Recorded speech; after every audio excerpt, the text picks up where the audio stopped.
मैंने विदेशी एजेंट को तो सजा दे दी है ब्रिगेडियर, मगर प्रलयनाथ से ये दुश्मनी तुम्हें बहुत भारी पड़ेगी। जो भारी ना हो वो दुश्मनी ही क्या प्रलयनाथ।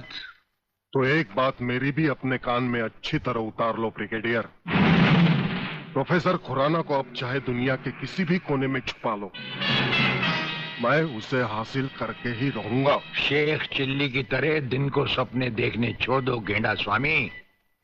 हम आंखों से सुरमा नहीं चुराते, हम आंखें ही चुरा लेते हैं ताकि सुरमा लगाने की नौबत ही ना आए, और फिर तुम्हारा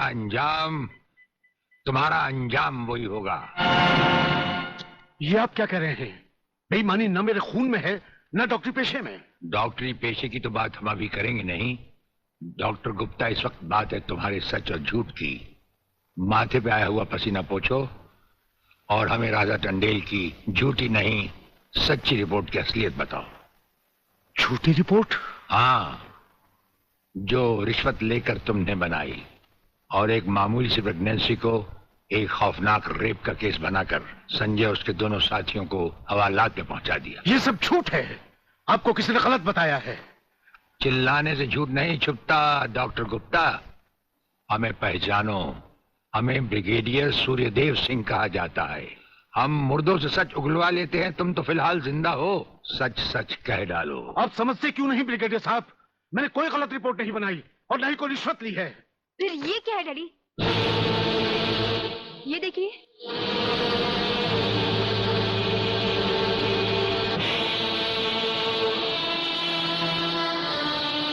ये रुपए आपके कबर्ड में थे डैडी। मैं समझी थी कि किसी को जीवन दान देने के लिए आप इसमें दवाइयां लाए हैं, पर ब्रिगेडियर साहब की बात सुनकर जब मैंने इसको खोलकर देखा तो पता लगा कि मेरे पिता मेरे लिए शादी का जोड़ा नहीं, कफन खरीदने के लिए रिश्वत का पैसा लाए हैं। संध्या। हाँ डैडी, जिस संजय चौहान को आपने सलाखों के पीछे पहुंचाया, मैं उसी से प्यार करती हूँ। अगर संजय को कुछ हो गया तो मैं जिंदा नहीं रहूंगी, मैं मर जाऊंगी। देखा डॉक्टर, हराम के पैसे का रंग। जिस पैसे से तुम अपनी बेटी की शादी बड़ी धूमधाम से करना चाहते थे, वही पैसा अब उसी बेटी का सुहाग छीन सकता है। अब भी वक्त है डॉक्टर, सब कुछ सच सच कह दो।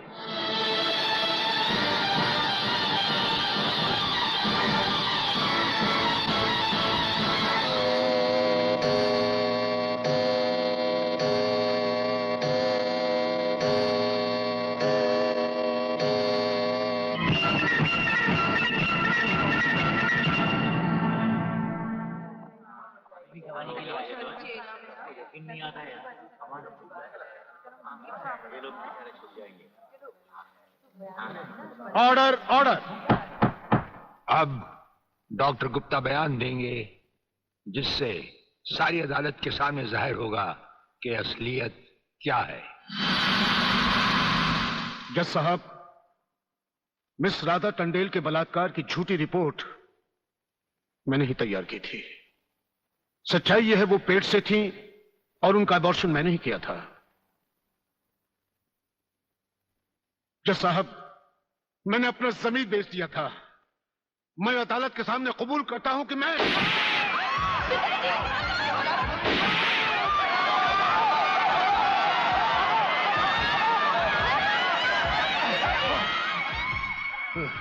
बेटे। जज साहब, रिश्वत लेकर वो झूठी रिपोर्ट वो मैंने ही तैयार की थी।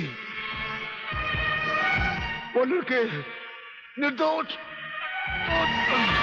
पिताजी, नहीं, ये नहीं हो सकता। पिताजी, पिताजी, पिताजी, नहीं।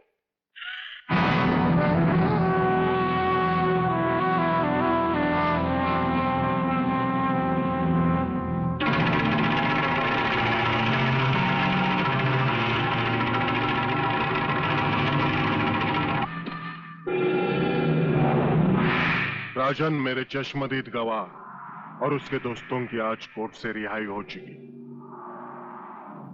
मैं चाहता हूं उन तीनों की इस दुनिया से भी रिहाई कर दो, कल ही रक्षाबंधन के दिन।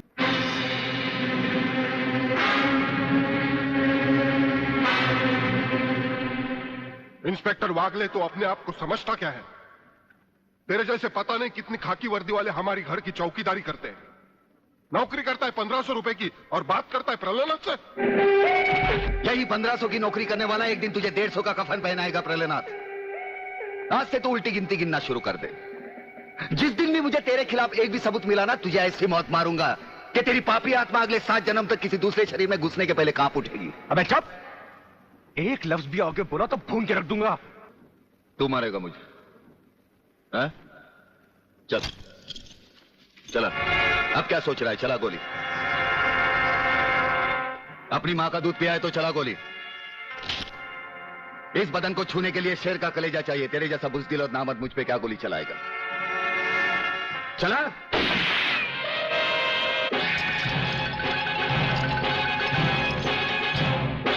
पुलिस अफसर पर गोली चलाने के जुर्म में मैं तुझे गिरफ्तार करता हूं। प्रलयनाथ जरा भी हिले तो इसकी खोपड़ी खोल दूंगा।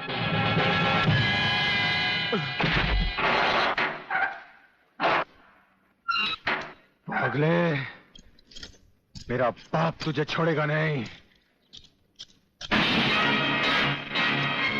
आखिर तुमने वही किया जो हम नहीं चाहते थे। आज तक एक बात मेरी समझ में नहीं आई। आखिर आप चाहते क्या है? क्या आप ये चाहते हैं कि एक के बाद एक की मौत होती रहे और हम चुपचाप देखते रहें? पहले डॉक्टर गुप्ता की मौत हो गई, फिर अली मारा गया, आज इस प्रलयनाथ के पिल्ले ने मुझ पर गोली चलाई। ये देखिए, अगर मैंने बुलेट प्रूफ जैकेट नहीं पहनी होती तो मरने वालों की लिस्ट में मेरा भी नाम जुट जाता। लेकिन इसने तुम पर गोली क्यों चलाई? क्योंकि मैंने इसे मजबूर किया था। इसके खिलाफ सारे सबूत मैंने पहले ही इकट्ठा कर लिए थे। सवाल था उंगलियों के निशान का, जो इस रिवॉल्वर पर मौजूद हैं। एक बात मैं दावे के साथ कह सकता हूं सर, अनीता चौधरी का कातिल और राधा टंडेल से शरीर संबंध रखने वाला यही है रसिकनाथ। डीआईजी के बेटे संजय को फंसाया है क्योंकि वो अपने बाप के कातिल का चश्मदीद गवाह है। वागले, अब हम इसे उस अस्पताल में ले जाएंगे जहां इसके अंदर के छुपे हुए राज एक बीमारी की तरह बाहर आ जाएंगे।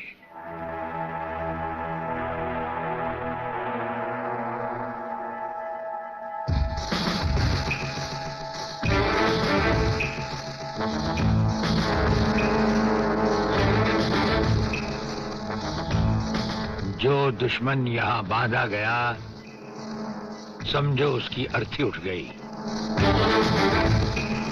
हमारा ये हथियार आग उगलता है। जो कुछ हमने पूछा, अगर उसका जवाब तुमने सच सच नहीं दिया तो ये हथियार तुम्हें जला डालेगा।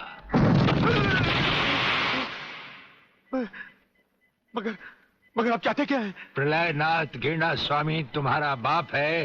हाँ जी, हाँ जी। और अब वही इस देश को खत्म करने की तैयारियां कर रहा है। हाँ जी, बिल्कुल। हाँ, मुझे माफ कर दो, मुझे जाने दो। नहीं नहीं नहीं, मैं बताता हूँ, मैं सब बताता हूँ। मेरे बाप का अगला प्लान क्या है? मुझे छोड़ दो। हाँ, मुझे मेरे बाप से कोई लेना नहीं है, मैं तो उसको जानता भी नहीं हूँ। मेरे बाप का अगला प्लान है कि प्रोफेसर खुराना को किडनैप करने वाला है। फ्रेंड्स, मिसाइल की सबसे इंपॉर्टेंट चीज है ये, इसे मिसाइल फ्यूज कंडक्टर कहते हैं।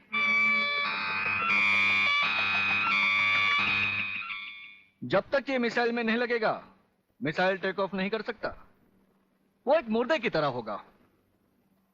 पहले हमारे देश में मिसाइल फ्यूज कंडक्टर बनाना इतना आसान नहीं था, जो कि अब हो गया। खबरदार, कोई हिलेगा नहीं।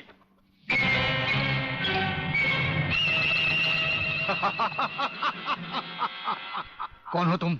सवाल मत करो, सिर्फ काम की बात सुनो। तुम्हें ये फ्यूज कंडक्टर लेके हमारे साथ चलना होगा प्रोफेसर, वरना तुम्हारे सिक्योरिटी गार्ड्स के साथ साथ हिंदुस्तान का ये रिसर्च सेंटर तुम सभी साइंटिस्टों का कब्रिस्तान बन जाएगा। मैं किसी भी हालत में तुम्हारे साथ नहीं चल सकता, चाहे अंजाम कुछ भी हो। ठीक है, तो अंजाम देखो।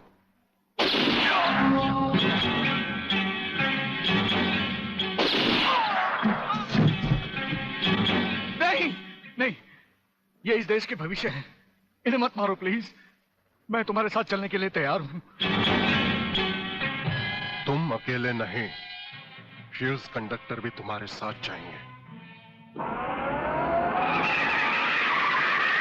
डैडी रुको, डैडी डैडी रुको। डैडी ये बहुत खतरनाक लोग हैं, मुझे बचा लो डैडी, जल्दी जल्दी जल्दी।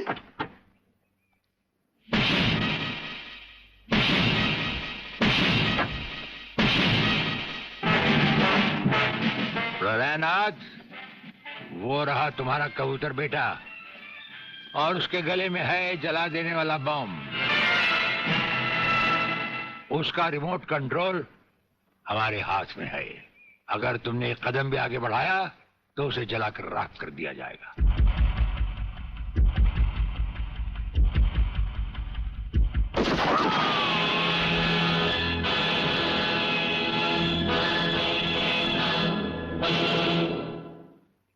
काफी हो गया, ये तमाशा बंद करो प्रलयनाथ।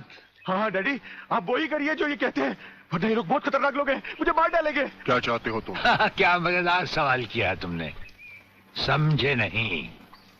प्रोफेसर खुराना को वापस करो और अपने इस कबूतर बेटे को यहां से लेकर रफू चक्कर हो जाओ।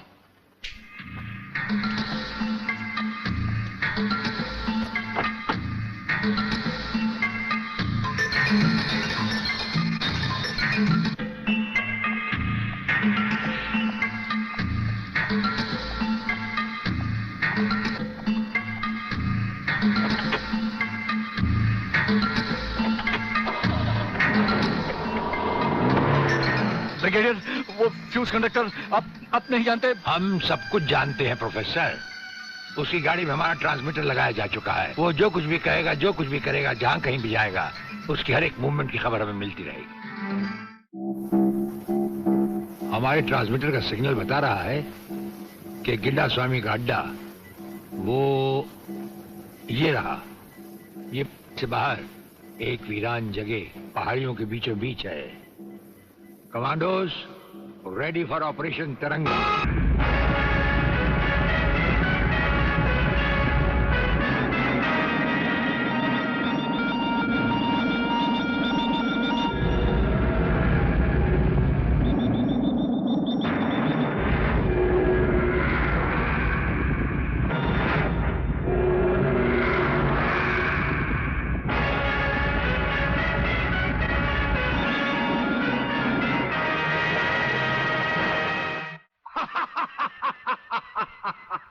देखा ब्रिगेडियर, ये है मेरी जंग की शुरुआत। अब तुम सबके सामने ये मेरे तीनों मिसाइल्स ईस्ट, वेस्ट और नॉर्थ कमांड को खत्म करेंगे और हिंदुस्तान पर विदेशी हुकूमत का झंडा लहराएगा। और इस देश की बर्बादी तुम सब अपनी आंखों से देखोगे। ये देखो,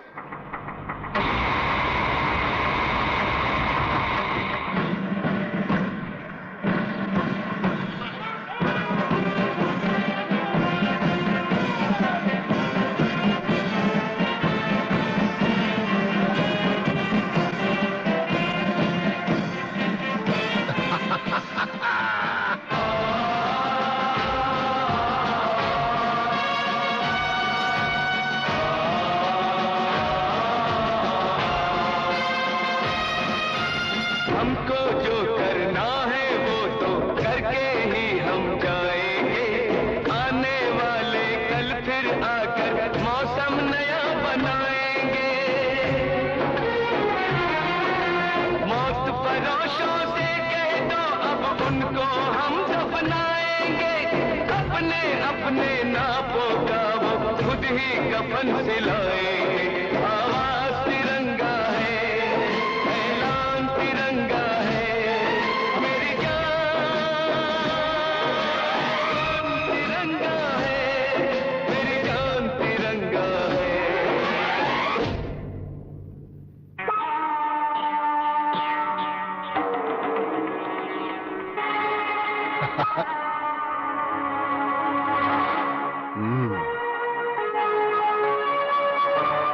खड़े हो बारूद के ढेर पर और पी रहे हो पाइप। तुम्हारे जलवे में कोई कमी नहीं आई ब्रिगेडियर। तुम दोनों में से कोई भी अपनी जगह से हिला तो दोनों कैबिन रिमोट कंट्रोल से उड़ा दूंगा। खबरदार हिलोने, भून कर रख दूंगा।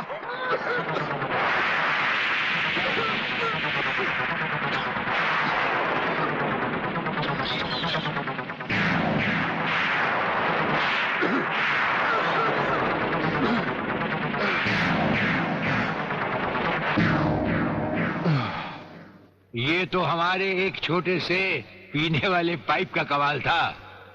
अगर कहीं भूले से हमारे इस रुमाल को हाथ लगा बैठते तो जलकर राख हो जाते गेंडा स्वामी। जलकर राख कौन होगा, इस बात का पता तुम्हें अभी चल जाएगा ब्रिगेडियर। प्रलय 1 स्टार्ट।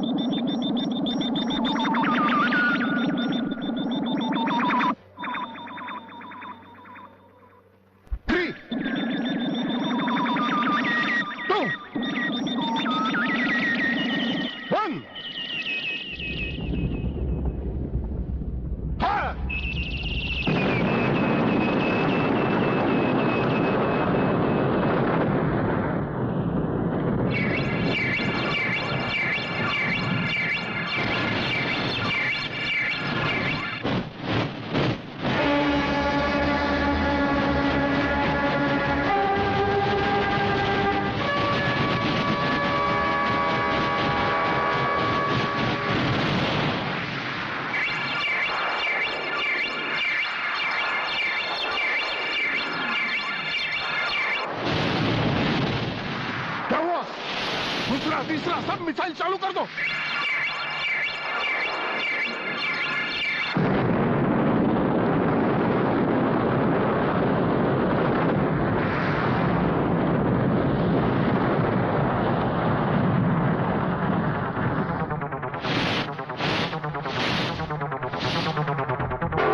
प्रलयनाथ जी, मैं पूरी कोशिश कर रहा हूं, लेकिन पता नहीं क्यों एक भी मिसाइल टेक ऑफ नहीं हो रहा। गार्ड्स, इसका टेक ऑफ कर दो। हमारा वो पाइप डायनामाइट से भरा हुआ था। हम जानते थे कि तुम कभी ना कभी हमारे हाथ से छीन कर उसे फेंकोगे। उसी के धुएं की आग लेकर हमने तुम्हारे सब मिसाइल के फ्यूज कंडक्टर निकाल लिए हैं।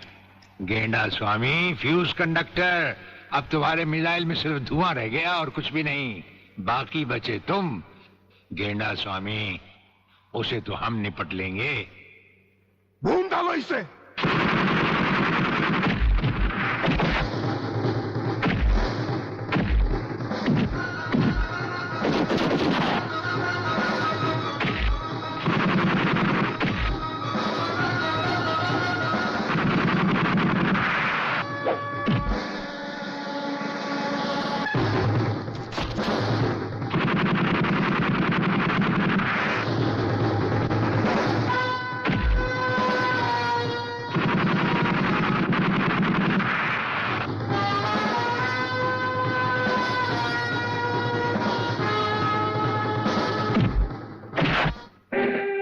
मैं शिवाजीराव बागले, मराठा मरता है या मारता है। याद है मैंने तुझे एक दिन कहा था, यही 1500 की नौकरी करने वाला एक दिन तुझे 150 का कफन पहनाएगा।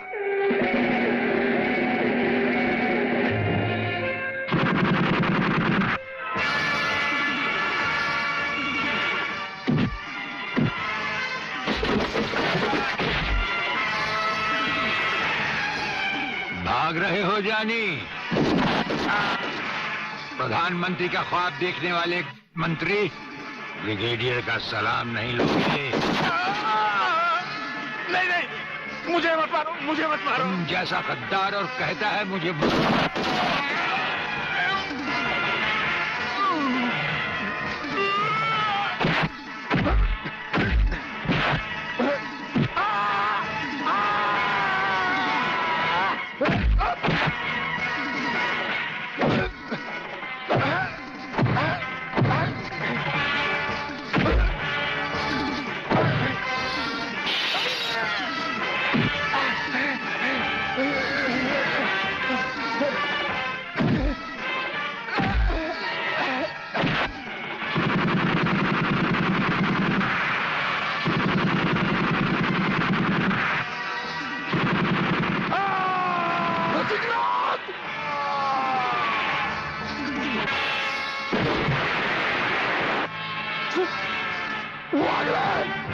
कमीने!